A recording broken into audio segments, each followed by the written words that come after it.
मनसे ने सिडको के घरों की कीमतें 30 से 40% कम करने की मांग को लेकर लगातार आंदोलन और मोर्चाबंदी जारी रखी है। पिछले 8 महीनों से यह मुद्दा शासन दरबारी, पत्राचार और विधान भवन में भी उठाया गया है। उप मुख्यमंत्री एकनाथ शिंदे स्वास्थ्य कारणों से मंत्रालय की बैठक में उपस्थित नहीं हो सके और अभी तक कोई ठोस कार्रवाई नहीं हुई है।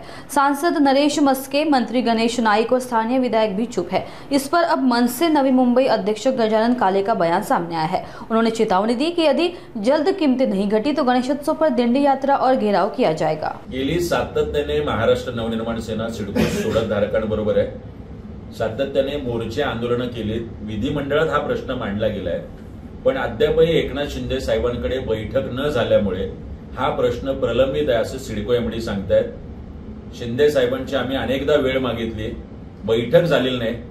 जर पुढच्या 2 दिवसात ही बैठक घेऊन 26,000 सिडको सोडतधारक यांच्या घरांच्या किमती 20 ते 30% कमी झाल्या नाहीत तर खासदार नरेश मस्के असतील, एकनाथ शिंदे साहेबांच्या ठाणे इथले निवासी नाहीतर वर्षा बंगल्यावर जायला ऐन गणपतीत महाराष्ट्र नवनिर्माण सेना आणि सिडको सोडतधारक कमी करणार नाहीत। ऐन गणपती देऊन आम्ही आरती करणं असेल नाहीतर घेराव घालणं असेल, हे महाराष्ट्र नवनिर्माण सेनेच्या माध्यमातून नक्की होईल। नाही, 100% जर तुम्ही ठेकेदार नेमले, मोठी टिमकी वाजवली, अजूनही घरं विकली जात नाहीत। तुम्ही 700 कोटी रुपये कुठे गेलेत आणि त्यांची का हकालपट्टी करत नाही एजन्सीला? ते एजन्सीने जाहिरात करायच्या अगोदर, विक्रीला सुरुवात करायच्या अगोदर त्यांना पैसे दिले गेले। म्हणजे हे दुर्दैव आहे की ऐन काम झाल्यानंतर, म्हणजे ऍडव्हान्स दिलंय, त्याच्यानंतर पुढचं पेमेंट केलेलं आहे। 4 कंत्राटदार तुम्ही नेमलेत, मोठे मोठे आर्किटेक्ट नेमलेत, तर मला वाटतं या एजन्सीमुळे सुद्धा ते 1400-700 कोटी रुपये खर्च करण्यापेक्षा लोकांच्या घरांच्या किमती जर आपण कमी केल्या असत्या तर ही घरं 80-90-100% विक्री केली गेली असती। नाही, मला असं वाटतं हा क्रेडिटचा विषय नाही। मुळातच जर क्रेडिटचा विषय असेल तर आमची एकनाथ शिंदे साहेबांना आणि खासदारांना विनंती आहे, येणाऱ्या बैठकीत तुम्ही महाराष्ट्र नवनिर्माण सेनेला बोलवू नका। आमचे सिडको सोडतधारकांचे प्रतिनिधी येतील, आपण निर्णय घ्या, तुम्ही क्रेडिट घ्या।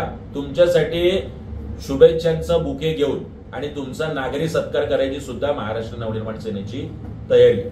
सिडकोची नवी मुंबई महानगरपालिका कार्यक्षेत्रात संपूर्णतः दादागिरी चालू असलेली दिसते आणि याला नवी मुंबई महानगरपालिकेचं प्रशासन, इथले आमदार, इथले मंत्री आणि इथले खासदार जबाबदार आहेत। 4 भूखंड 7 लाख स्क्वेअर मीटरच्या पद्धतीने इथला बिल्डर विकत घेतो, 25 कोटी रुपये त्याची ईएमडी भरतो।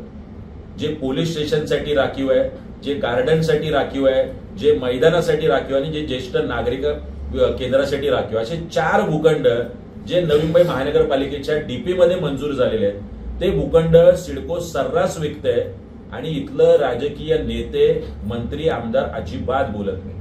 मला वाटतं हा नवी मुंबई महानगरपालिकेच्या प्रत्येक नागरिकावर सिडकोने टाकलेला दरोडा आहे। कुठल्याही पद्धतीने, कुठल्याही बिल्डरने तिथे पत्रे जरी लावले तरी महाराष्ट्र नवनिर्माण सेना ते उघडून टाकेल। ज्या 4 गोष्टींसाठी ते भूखंड राखीव आहे त्या 4 गोष्टी तिथे झाल्या पाहिजे।